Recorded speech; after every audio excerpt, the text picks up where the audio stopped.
This is Chapter 3, Conquest in the Americas, Discussion number 4, France and Great Britain conflict over the New World. While Central America and South America became a fight fest between the Spanish and the Portuguese, though we see that the Spanish pretty much won that, especially with the line of Tordesillas. North America is a completely different story because two different countries are the ones that are vying for control of the area. Of course, both of these countries were looking for that magical path to get through this new landmass in order to get to the west, to the Indies, for all those spices that everyone started sailing for in the first place. But these two countries had an extremely different way of dealing with the territory. Of course, we're talking about France and we're talking about Great Britain. Now, France was really the first that was really establishing a large foothold in France. They started going down the St. Lawrence Seaway, what we now call the St. Lawrence Seaway because we've helped it out a little bit, so that the Great Lakes can get to the Atlantic Ocean. And was the maps were drawn by Jacques Cartier. Now, the French explorers expanded the territory mainly with fur traders and the native help from all the way from Quebec down to the Mississippi Delta. We're going to see a really good map a little bit later in this discussion to kind of help you see that huge swath of area the French had. Now, the French saw what the British were able to do eventually of having a large population making Britain very wealthy, and Louis XIV had tried to match that by encouraging people to move to the New World and settle down and become farmers and productive people, and we can make France rich.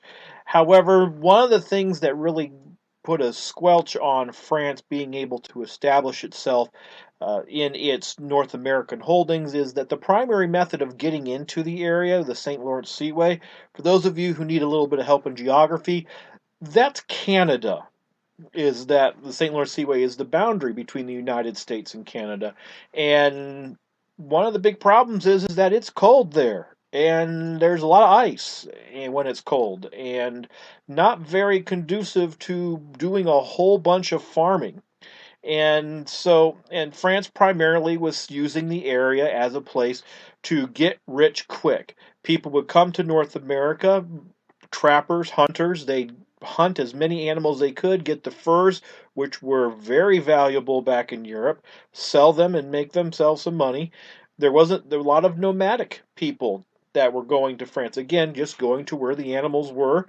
Um, France had a lot of military there in many different forts. Again, you're going to see this map a little bit later. But again, it was just people going from fort to fort, trying to make a buck, and either they were happy wandering around, but that was about it. Now, England, on the other hand, in some ways, kind of used North America as their dumping ground. There was a lot of people that were not very happy with the English government, and they wanted to go do their own thing. And England essentially got to the point where they said, fine, go to North America. Obviously, France is not making a good deal of it. This is not very good sugarcane or spice type stuff that the British were making money on in the Caribbean. Go there, settle there, just get out of our hair, just as long as you call yourself Englishmen and you follow the king's orders, we'll be happy with you.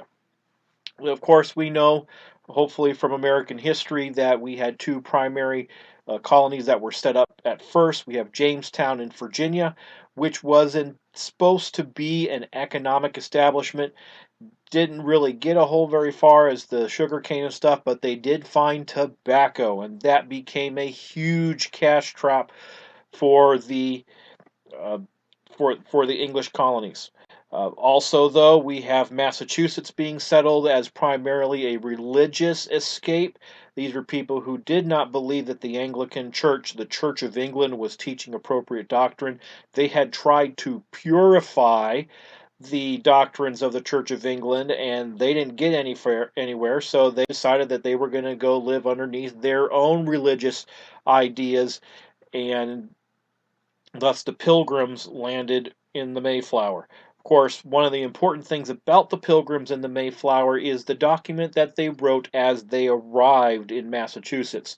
The Mayflower Compact served as the first written document of American type government and in the New World. And the ideas of individual worth and following through on your obligations and who's in charge and limiting of government power were all important ideas that were included in the Mayflower Compact. Now, while some colonized the New World for religious freedom, most people, a lot of people, went to the New World to get their own land and have economic freedom. Remember, all of Europe is already claimed by nobles, lords, and other people who can make your life miserable. And so these people had to work all this time in order just to keep the Lord happy. Now they could go work their own land, they could enjoy the fruits of it all to themselves, and they didn't have to stick around to being bossed around. But we're going to see that the French and the English are going to start butting heads in Europe. They spend a lot of time making each other miserable. And because they're making each other miserable in Europe, their colonists and their military presence in the New World is also going to be making everyone miserable. And I want you to look at slide number 19. You see that the red there is the British colonies, and they should look a little bit familiar to you because that's where we are now, and that's the American history that we keep on talking about. But I want you to see the large blue territory that belonged to the French. You see that they had a significant presence there. You see lots and different forts all the way through the area. But remember, forts wasn't just about all that there was. There wasn't a large population in between the forts. Now, one of the things that became highly important to the French dominance of the area and became extremely important once the French and Indian War, what was known as the 7 Years' War, ended, and then the British took over, and then eventually after the American Revolution, the Americans tried to take over, is I want you to see the chain of path that a lot of this connection took place that connected northern Canada to the Gulf of Mexico. If you look through Canada, we talked about the St. Lawrence Seaway that comes in north of Maine. Follow that way. Now, we didn't have it all dug out into canals like it is now, so there were points during this in the St. Lawrence River where they had to actually take their canoes and their small ships out, carry them, or simply carry their product, transfer them to the next place where they had portage where they could actually sail. Continue going all the way down until they get to Lake Erie, which is on the northwest corner of Pennsylvania.